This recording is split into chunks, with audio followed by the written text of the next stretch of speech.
ఇవాళ మనం ఒక అద్భుతమైనటువంటి చాలా మంది అపోహగా చూసే ఒక విధానాన్ని మనం చర్చించుకుంటూ, ఇందులో మంత్రరాజం కూడా ఉంటుంది. గురువు అనుమతి లేకుండా ఈ సాధన జోలికి వెళ్ళకండి. ఆ సాధనే భేతాళ సాధన. భేతాళుడు అనగా ఈ వీడియోలో ఈ భేతాళును చుట్టూ ఉన్న పరివార దేవతలతో సహా ఉంటుంది కాబట్టి సావధానంగా వినండి. భేతాళుడు అంటే ఎవరు? శరీరం విడిచిన తర్వాత కూడా చైతన్యం చెదరకుండా నిలిచే మధ్యస్థ స్థితి. ఇతను పిశాచం కాదు, దేవత కాదు. జీవితం మరణం మధ్య నిలబడి నిజానికి సాక్షిగా ఉండే మహా చైతన్యం. తాంత్రిక దృష్టిలో భేతాళుడు భయాన్ని పుట్టించేవాడు కాదు, భయాన్ని ప్రతిబింబించే అద్దం అని తెలుసుకోండి. ఆశ, అహంకారం, అసత్యం ఉన్న చోట భేతాళుని సాన్నిధ్యం నిలవదు. అతను ఉపదేశించడు, వరాలు ఇవ్వడు, శిక్షించడు. కేవలం మనిషి లోపల ఉన్న సత్యాన్ని బయట పెడతాడు. అందుకే భేతాళుడు మాట్లాడితే మాటల కంటే అతని నిశ్శబ్దమే తంత్రం. భేతాళుడు అంటే మరణాన్ని దాటి నిలిచిన, అబద్ధాన్ని భరించని, నిశ్శబ్దంలో నిజాన్ని చూపించే చైతన్య స్థితి. భేతాళుడికి 12 మండల వలయంలో, ఒక్కొక్క వలయంలో 9 మంది పరివార దేవతలు ఉంటారు. దేవతలు అని చెప్పకూడదు, పరివారం ఉంటారు. వాటి గురించి ఇవాళ మీకు పూర్తిగా పేర్లతో సహా వివరిస్తాను. తెలుసుకొని తరించండి. భేతాళుడు చంద్రరహిత రాత్రి తన గర్భాన్ని విప్పి భూమిని చీకటి పారదోలి గాలి విసిరిన శ్వాసలా కనిపిస్తుంది. శ్మశాన నెల తన మౌనాన్ని సమస్త జగత్తుపై పరచిన వేళ ఆ నిశ్శబ్ద గర్భంలోంచి ఒకే ఒక ప్రకంపన ఉదయ కాంతిలా మెల్లగా కానీ అఖండంగా ఉద్భవిస్తుందని తెలుసుకోండి. ఈ ప్రకంపనకు రూపం లేదు, ఈ రూపానికి గాలి లేదు, ఆ గాలికి నీడ లేదు, ఈ నీడకు జీవం లేదు. కానీ ఇవన్నీ కలిసినప్పుడు అవి ఒకే ఒక చైతన్యంగా జ్వలిస్తాయి. అదే భేతాళం లేదా భేతాళుడు. భేతాళుడు మనుషులు ఊహించుకున్నట్టు అంధకారానికి ప్రతిరూపం కాదు. అతను భయానికి సృష్టికర్త కాదు, భయం అతని నీడ మాత్రమే. నిజానికి భేతాళుడు ఒక నడిచే నిశ్శబ్దం, చీకటిలో నిలిచి ఒక ప్రకంపన, మరణం దాటిన తర్వాత మిగిలే ఒక సూక్ష్మనాద అవశేషం. మనిషికి ఒక శరీరం, ఒక నీడ, ఒక శ్వాస. కానీ భేతాళుడు చుట్టూ అనంత నీడలు, అనంత ప్రకంపనలు, అనంత సంచార తత్వాలు సదా పరిభ్రమిస్తూ ఉంటాయి. ఈ సమస్త శక్తులను ఒకే బిందువులో నిలుపుట అసాధ్యం. అందుకే భేతాళుడు చుట్టూ ఏర్పడింది 12 వలయాల పరివార మండల నిర్మాణం. ఈ 12 వలయాలలో ప్రతి వలయం ఒక నాదం, ఒక ధ్వని, ఒక గమనం, ఒక శక్తి తత్వం. ప్రతి వలయంలో ఖచ్చితంగా 9 గణాలు, మొత్తం 108 గణాలు భేతాళ చైతన్యాన్ని చుట్టూ సంచరించే శక్తి నాద ఛాయాతత్వాలు. వీళ్ళు రూపదారులు కాదు, వీళ్ళు పిశాచ రూపాలు కాదు, వీళ్ళు శవాల నీడలు కూడా కాదు. వీళ్ళు శక్తి యొక్క సంచారం, నాదం యొక్క ప్రతిధ్వని, నీడ యొక్క చైతన్యం. భేతాళుడు కదిలితే ఇవి కదులుతాయి, అతను శ్వాస తీసుకుంటే ఇవి ప్రకంపిస్తాయి, అతను నిశ్శబ్దమైతే ఇవి ఆగిపోతాయి. ఈ 108 గణాలు భేతాళునికి ఉపాంగాలు మాత్రమే కాదు, అతని రూపానికి రూపభేదాలు మాత్రమే. ఇప్పుడు మనం ఈ 12 వలయాల గర్భద్వారాలు ఒక్కొక్కటిగా తెరుచుకుంటున్నాయి. ఒక్కొక్కటి సరళంగా వివరిస్తాను, సావధానంగా వినండి. మొదటి వలయం శ్మశాన ధారా వలయం. భేతాళుడు ఉనికి పునాది, దహన గోప్యత, శవతత్వ నియంత్రత, భస్మ సంరక్షణకు ఆధారం. ఇందులో 9 మంది ఉంటారు ఈ వలయంలో. కృచవేటాల, రుద్రభస్మక, శోణిత ద్రంష్ట, కాళ నిశ్వాస, శవబంధక, విపాత క్రూర, గ్రసనభూత, చితిగర్భన, భస్మశరణ అని ఈ 9 మంది పేర్లు. ఇక రెండో వలయం నివాస నిర్మాణ వలయం అంటారు దీన్ని. పరివార శక్తులు గూడు, స్థిరత్వం, రహస్య నివాస నిర్మాణం చేయడానికి వీళ్ళు పనికొస్తారు. ఇందులో కూడా 9 మంది సభ్యులు ఉంటారు. నిర్జీవన్, శ్మశాన కల్ప, దహనవ్రాత, నిశాక్రాంత, ఛాయా మారుత, శ్వాసలీనం, రహస్య చేతన, అర్ధాంధక, విముష్టవాయు అని వీళ్ళ పేరు. రెండో వలయంలో ఉన్న వాళ్ళ పేర్లు ఇవి. ఇక మూడో వలయం గోప్య నీడా వలయం. అదృశ్యం, రహస్య సంచారం, నీడల వ్యూహ నియంత్రణ. ఈ మూడో వలయంలో ఉన్న వ్యక్తులు ఆ పనులు చేస్తూ ఉంటారు. ఇందులో కూడా 9 మంది గణాలు ఉంటాయి. ఈ గణాల పేర్లు కృష్ణ విపాత, నిహారచ్ఛన్న, ఛాయభేదక, శూన్య నిర్ధాత, ఆధవేత్రి, అంతర్ఛాయన్, పిసితగ్రాస, భూమమర్ధక, గ్రాహ ద్రంష్ట్ర అని ఈ మూడో దాంట్లో ఉన్న 9 మంది పేర్లు ఇవి.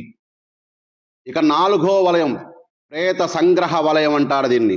మరణ సూక్ష్మాంశాల సంకలనం, ప్రేత చిహ్నాలకు సంరక్షణ. ఇందులో 9 మంది ఉంటారు. ఈ 4వ వలయంలో కూడా 9 మంది ఉంటారు. ప్రతి వలయంలో 9 మంది ఉంటారని గమనించండి. ఇలా 12 వలయాలు ఉంటాయి. ఇది 4వ వలయం. ఇందులో 9 మంది.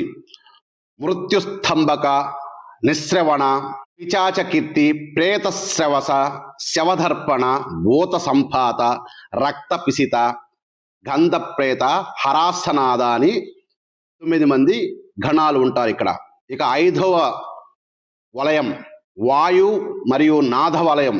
నాద తరంగాల శ్వాస ప్రకంపనలు, సంకేత ప్రచారం వీటి పని. ఈ 5వ దాంట్లో ఉన్న వాటి పని. ఈ గణాలు కూడా 9 మంది.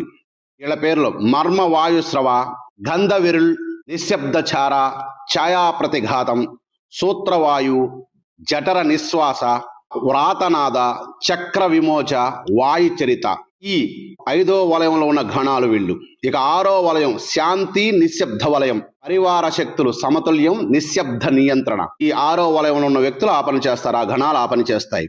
ఇందులో కూడా 9 మంది సభ్యులు ఉంటారు. నిశ్వాససిక, హర్కర ప్రేత, గరుడ వాయుస్రవ, ఖడ్గకీర్తి, దహన విక్రాంత, అగ్నిజ్వాలక, శోణ ఖడ్గ, కవచ భస్మ, దాహచక్రక అని వీళ్ళ పేర్లు. ఇక 7వ వలయం అగ్ని రక్షణ వలయం.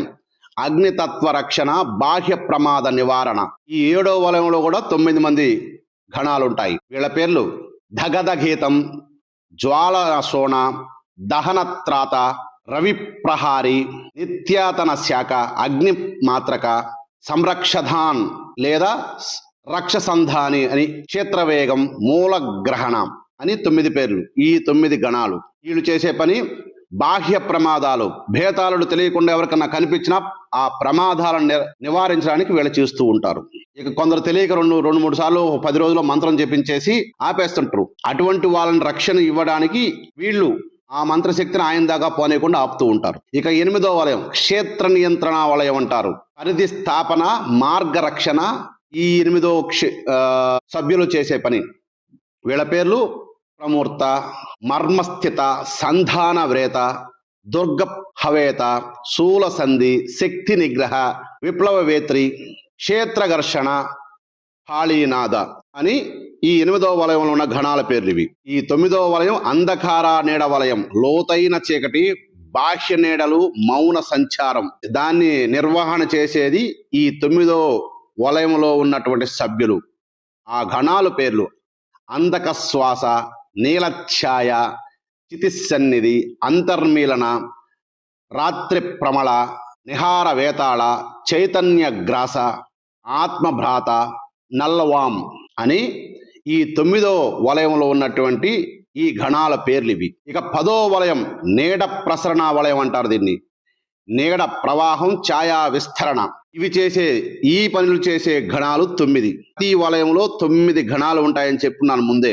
ఇక్కడ వీళ్ళ పేర్లు నీడగర్భ, వాయు చక్రక, ఛాయాహ్రాద, శోణవేణ, మణి సంభేద, గ్రాసవాహన, రసహరణ, అంతర్క్షుప్క, శుష్కదేహి అని ఈ 10వ వలయంలో ఉన్న గణాల పేర్లు ఇవి. ఇక 11వ వలయం శక్తి ఆహార వలయం అంటారు దీన్ని. శక్తి గ్రహణం, రక్తతత్వ నియంత్రణ. ఇందులో ఉన్న సభ్యులు కూడా 9 మంది. వాళ్ళ పేర్లు గరిగర్జన, శోణిత గర్భ, జీవహరణక, మలిగ్రాసన, రక్తాభిక, నిరంతర భేద, వేఠాల ప్రాణ, వేట్రఛాయ, మూలక వేతాళ. ఇక 12వ వలయం పరమాత్మ నీడా వలయం. భేతాలని ఆత్మ చైతన్యం, శిరోభాగ శక్తి అంటారు వీళ్ళని. ఇందులో కూడా 9 మంది ఉంటారు, 9 గణాలు. వీళ్ళ పేరు నిశాచర శ్రవణ, భీతి విలయ, రుద్రఛాయన్, క్షయాప్రహారి, శవదీప, నిశిత దర్పణ, ఆత్మ విప్లువ, చిత్పసేన, వేటాల పరమమిత్ర. ఈ వలయంలో భేతాలని పరమ చైతన్య సత్యం, ఇక్కడ ఈ మంత్రం కూడా చెబుతున్నాను, సావధానంగా వినండి, ఎందుకంటే ఇది అత్యంత అవసరం. ఈ మంత్రాన్ని గురువు అనుమతి లేకుండా చేయొద్దు, నాలెడ్జి కోసం మాత్రమే ఇస్తున్నాను ఇది. ఓం హ్రీం క్షౌం భ్రాం నిశ్శబ్ద శవాతీత చైతన్యాయ భేతాళ తత్వాయ హోం ఫట్. ఈ మంత్రాన్ని ఆయన పిలవడానికి, ఆ భేతాలను పిలవడానికి వాడవచ్చు. అలాగని గురువు లేకుండా వీటి జోలికి వెళ్ళకండి. ఇకపోతే సమగ్రంగా 12 వలయాలు, బేతాళును నాడులు, 108 ఘణాలు అతని నీడలు, నాదం అతని మాట, నిశ్శబ్దం అతని శ్వాస, శూన్యం అతని ఆవరణం. ఈ మహామండలం బేతాళుని శక్తికి కేవలం రక్షణ కాదు, అది అతని బ్రహ్మాండ రూపం అని తెలుసుకోండి. ఇంతటి బ్రహ్మాండ రూపాన్ని మేము సాధించేశాం, మేము పట్టేసుకున్నాం అని భ్రమలో ఉండడం ఎంతవరకు పరిపాటో ఆలోచించండి. ఎందుకంటే ఈయనకే ఇన్ని ఉంటే ఇక భైరవుడికి ఎన్ని ఉండాలి, ఇక రుద్రగణాలు ఎన్ని ఉండాలి, ఇక చెప్పుకుంటా పోతే ఒక్కొక్క భైరవుడికి 6 లక్షల గణాలు ఉంటాయని శాస్త్రం నిక్కచ్చిగా చెప్పి ఉంది. ఎందుకంటే ముందు భైరవుని దగ్గరికి మనం సాధన వెళ్ళాలంటే కూడా, భైరవ సాధనలోకి వెళ్ళాలంటే కూడా అనేక విపత్తులను ఎదుర్కోవాల్సి ఉంటుంది. కనుక మీరు ఎవరైనా సరే, ఒక దేవత ఊరికే రాదు, ఒక దేవత ఊరికే వచ్చేస్తుందని భ్రమలో ఉండకండి. ఎప్పుడూ దేవత ఎప్పుడు కూడా మంత్రాధీనం అయి ఉంటుంది, మంత్రంతో మాత్రమే పనిచేస్తుంది. ఆ మంత్రానికి మూల పురుషుడు చైతన్య స్వరూపి అయిన భైరవుడు కావచ్చు, ఇంకెవరైనా కావచ్చు, వాళ్ళు పలకాలంటే గురువు అనుగ్రహం అనేది అవశ్యము. కనుక గురువు లేకుండా ఎట్టి విద్య సాధించవద్దు. మేము ఛానల్లో చెప్తుంటాం ట్రై చేయమని ఎందుకు చెప్తామంటే దాని మీద మీకు పూనిక వస్తుందని, సాధన మీద మీకు ఉత్సాహం వస్తుందని చెప్తామంతే. సర్వే జనా సుఖినో భవంతు.